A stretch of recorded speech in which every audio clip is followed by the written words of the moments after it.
Do you know the first rule they drill into you about wilderness survival? Never panic. But that's easier said than done. No matter how seasoned you think you are, no matter the toughness you claim, the moment you realize you are completely alone, with no clear path home, panic doesn't just creep in, it floods you. The true test lies not in avoiding this terror, but in mastering the art of regaining your composure once fear has taken hold. I was 11 years old then, on a week-long trip to Havasupai with my church group sometime in August. I never really believed in anything they talked about on Sundays, but I was from a poor family, and they always paid for my trips. Of course, I didn't know that at the time. In fact, I wouldn't have had much of a childhood at all, if not for them.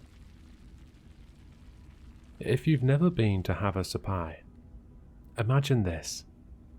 After trekking a grueling half-marathon through the sun-blasted, arid expanses of the Grand Canyon, you stumble upon an untouched paradise of rivers and waterfalls. A verdant oasis that defies the desolate landscape around it. Look it up. Pictures don't do it justice, but they come close. I digress. The hike there is a downward trek of 10 miles. Naturally, the return is its uphill counterpart. Picture this. A slightly pudgy 11-year-old me, trudging uphill 10 miles in 90-degree heat. It was manageable though, as long as we stayed in our groups. We were a few dozen strong, so those of us who were slower started in front. Fatigue set in quickly, and I fell back to the next group. Another 20 minutes, and I dropped back again. Each step a growing struggle. The trail was a ribbon between towering stone walls carved by creeks over millennia, with other stretches laid bare beneath the unforgiving sun, the foliage cleared away. I can't pinpoint exactly how it happened. I was staring at my feet, the soft thud of my water bottle against my thigh marking each step, my mind adrift in a sea of fatigue and heat.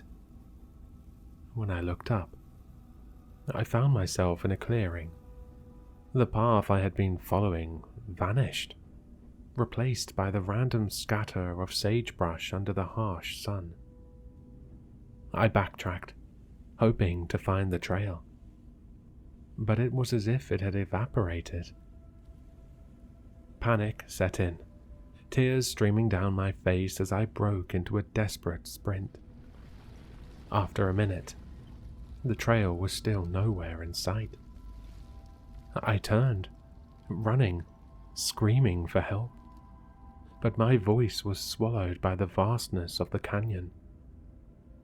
My heart was a drumbeat against my chest, my mouth dry as I looked at the quarter-liter of water in my bottle.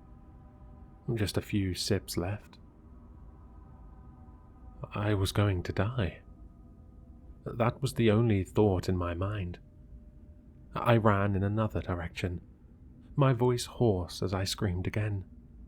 Help! Help!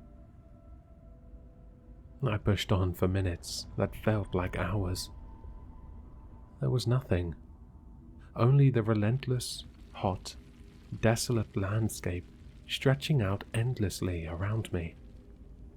The sun bore down, turning the canyon into a furnace, the heat mirroring the mounting hysteria in my mind. I looked around the vast canyon, what looked like miles in any direction, for any sign of life. Any dots of trekkers on the rim. Anything.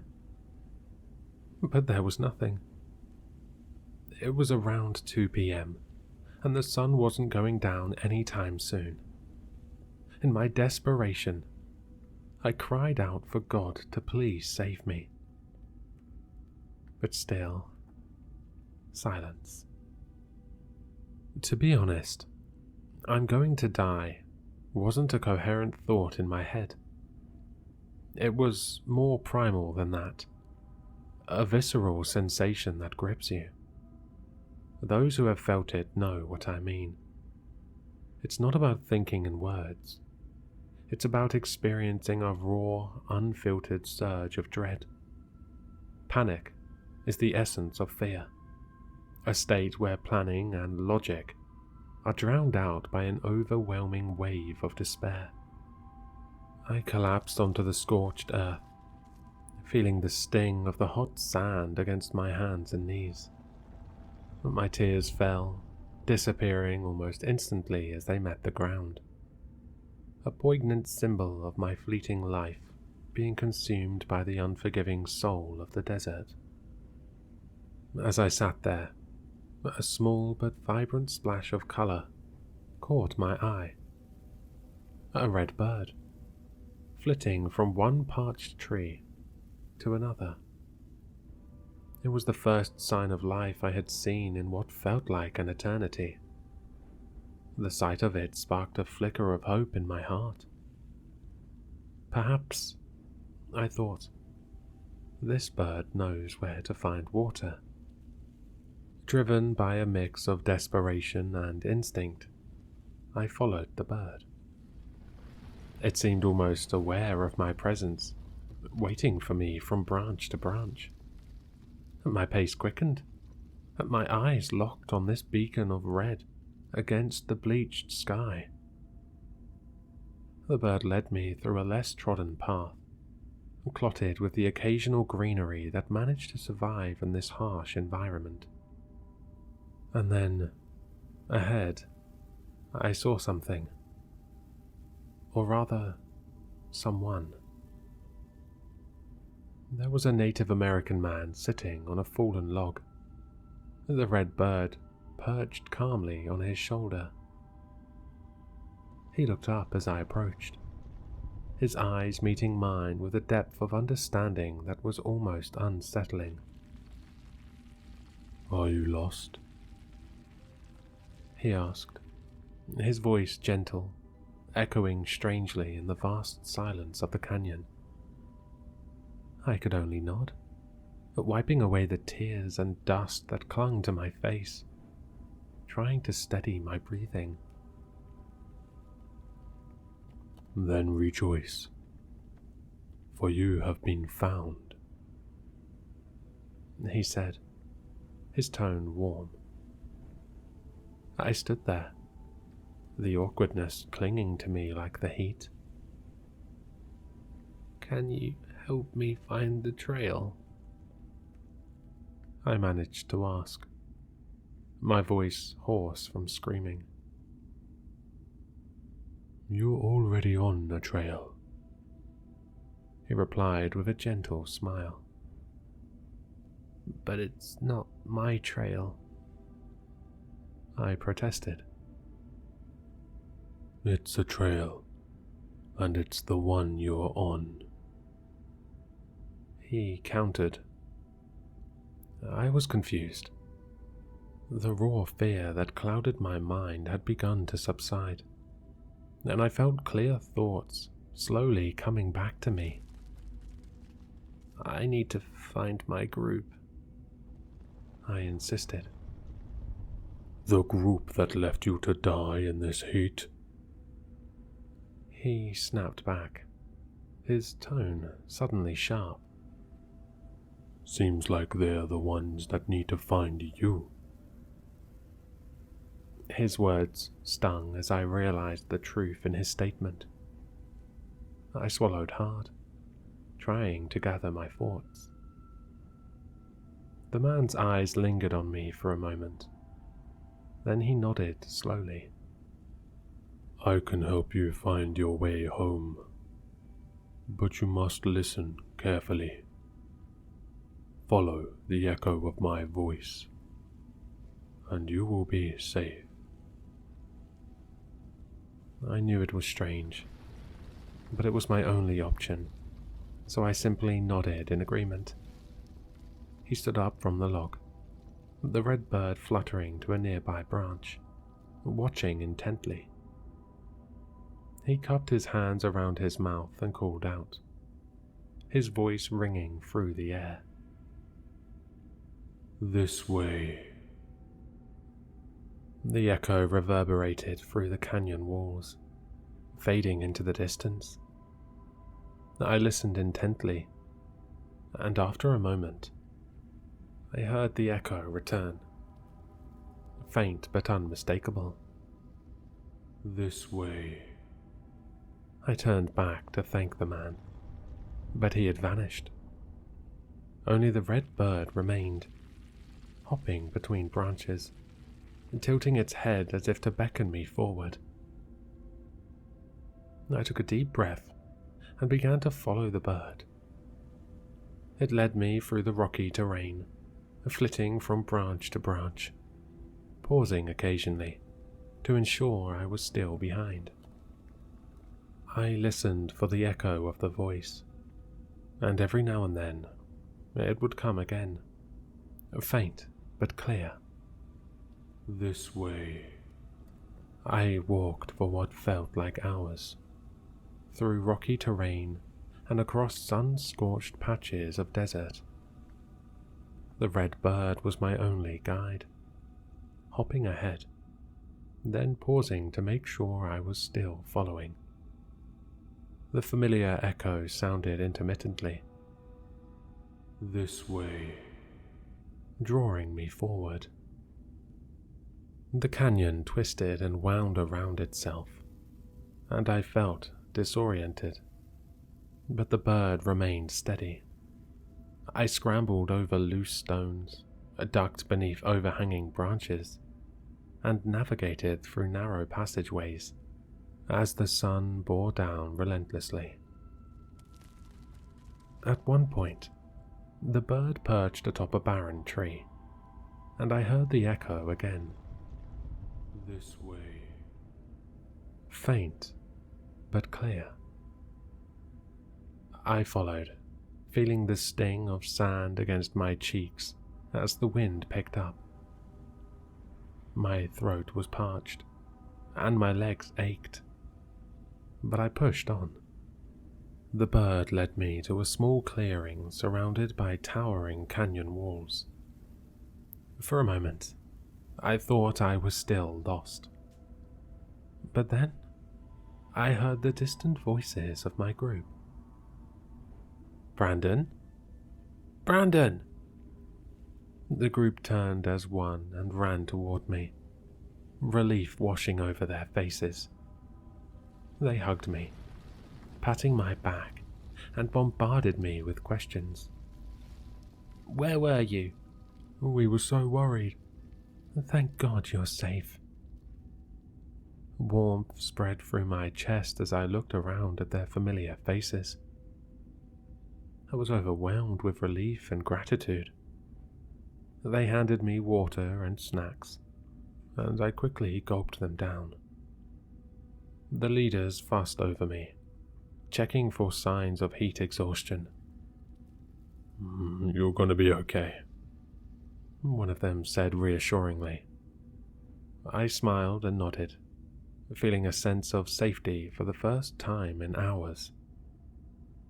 I sat down on a rock, letting the cool breeze wash over me as the group gathered around, chatting and laughing. But just as I was about to speak, I heard a whisper on the wind. This way. I felt the hairs on the back of my neck stand up. I have to go, I stammered, backing away. The leader's voice deepened. You're not going anywhere. In that moment, I heard the whisper again, urgent and clear. "This way." I spun around and bolted, shoving past the clawing hands and running toward the ridge. I could hear them behind me, their voices rising in a cacophony of shrieks and howls. I glanced back once and saw the group standing in a line at the edge of the clearing, their faces twisted in anger, their eyes burning with a malevolent glow. They watched me with predatory intent, their laughter echoing through the canyon. I ran faster, my breath coming in ragged gasps, until I heard the voice again, closer this time. "This way." The red bird fluttered ahead, guiding me through the twisting paths of the canyon. I followed, barely daring to look back, until I stumbled upon a familiar part of the trail. I recognized the marker stones and the way the path curved around a large boulder. Ahead, I saw another group of people, and my heart leaped with relief when I recognized the faces of my real friends. They looked up as I approached, their expressions a mix of shock and joy. "Brandon, there you are," one of the leaders cried, rushing to me and wrapping me in a tight hug. "We were so worried." I got lost," I managed to say, tears welling up in my eyes as I looked around at the familiar faces. "But I'm okay now." The group gathered around me, offering water and snacks and fussing over me with genuine concern. As I sat down to rest, I noticed a red bird perched on a nearby tree branch, watching silently. I smiled and gave a small nod of gratitude. The bird chirped softly and flew away, disappearing into the bright blue sky. I listened carefully for the voice, but all I heard was the laughter and chatter of my friends. The canyon was still, and for the first time since I had gotten lost, I felt truly safe. It's been about 20 years since that day in Havasupai, and honestly, I'd almost forgotten about it. Life moved on, and the memories of that canyon faded into the hazy backdrop of childhood. But every now and then, something happens that brings it all rushing back. Last week, I got a message from Mark, one of my old friends from the church group. He suggested we catch up over a few drinks at a local bar. I hadn't spoken to him in ages, but I figured it would be nice to reconnect. The bar was dimly lit, and Mark was already sitting at a table in the corner when I arrived. He hadn't changed much, still the same lanky frame, still laughing too loudly at his own jokes. He greeted me with a firm handshake and a grin. "Brandon, a long time no see, my friend. How have you been?" "Not bad," I replied, smiling. "How about you?" We exchanged small talk for a while, reminiscing about old times and filling in the gaps of the years that had passed. He seemed warm and genuine, but there was something off about his eyes. Something intense and unsettling. After a few drinks, Mark leaned in closer, his voice dropping to a near whisper. "Hey, remember that camping trip to Havasupai?" "Yeah, of course. Hard to forget that one." A smile flickered across his lips. "Yeah. We were all so worried when you were gone. But you weren't really lost, were you? What do you mean? I asked, feeling a chill creep up my spine. He chuckled softly and leaned back in his chair, his eyes never leaving mine. Sometimes the ones who get lost don't really get to come back. I nervously shifted in my seat and took a sip of my drink before changing the topic. A few minutes later, he suggested that we check out his new car. He seemed quite proud of it, so I obliged. We put on our jackets and headed out into the cold night. The wind bit at my face as we turned down an unlit alley toward the parking lot. Mark walked ahead of me, humming softly, his breath visible in the frigid air. As we approached the lot, I glanced up and noticed a red bird perched on top of a stoplight, its bright plumage stark against the darkness. It cocked its head to the side and chirped softly. Then I heard it. Faint, but unmistakable. Carried by the wind. This way.